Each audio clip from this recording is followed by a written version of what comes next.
Hi, everyone. Today we're going to be talking about a new concept in math.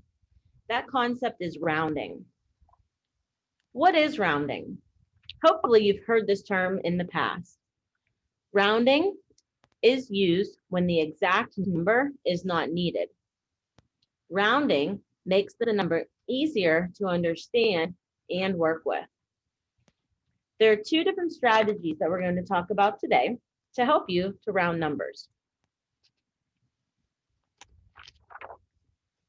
The first strategy is using a number line to round.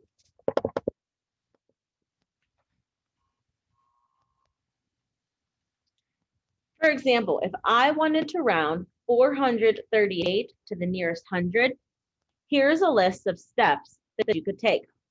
Number one, you want to draw the number line and label it with two easy numbers that it falls between.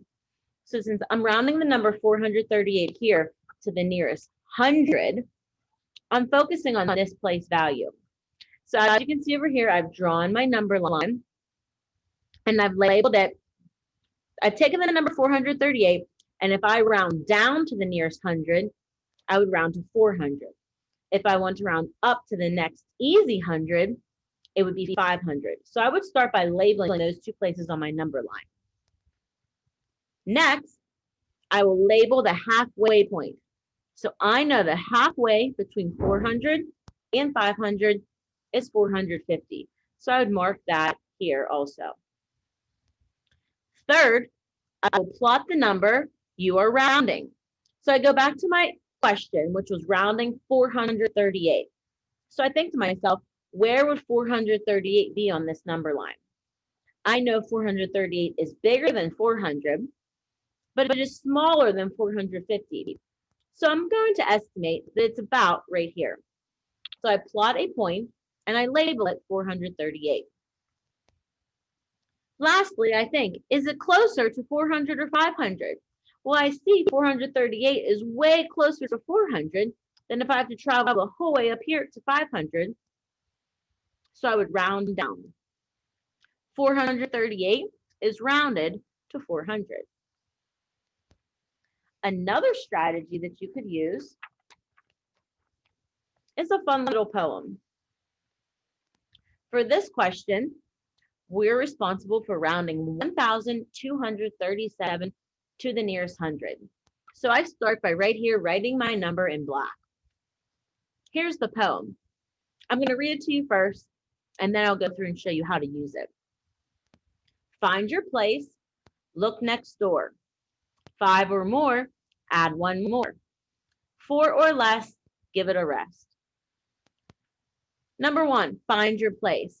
Since I'm rounding to the nearest hundred, I'm going to underline the hundreds place value in my number.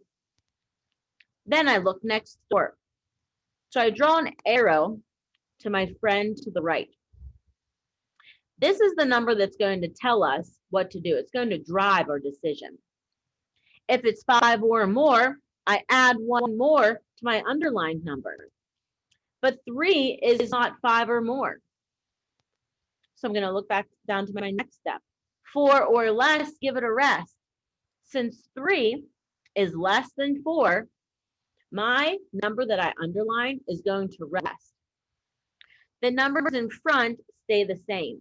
So my 1 and my 2 stay the same. Numbers behind turn to zeros. So these two digits, everything after my underlined number, turn to 0. So when I round 1,237 to the nearest hundred, the answer is 1,200. 1,237 is closer to 1,200 than it is to 1,300, which would be my next hundreds. I'm going to show you one more example with this number. If I have 1,493 and I'm rounding to the nearest hundred, I find my place. Here's my hundred. Look next door. 5 or more, add 1 more. 4 or less, give it a rest.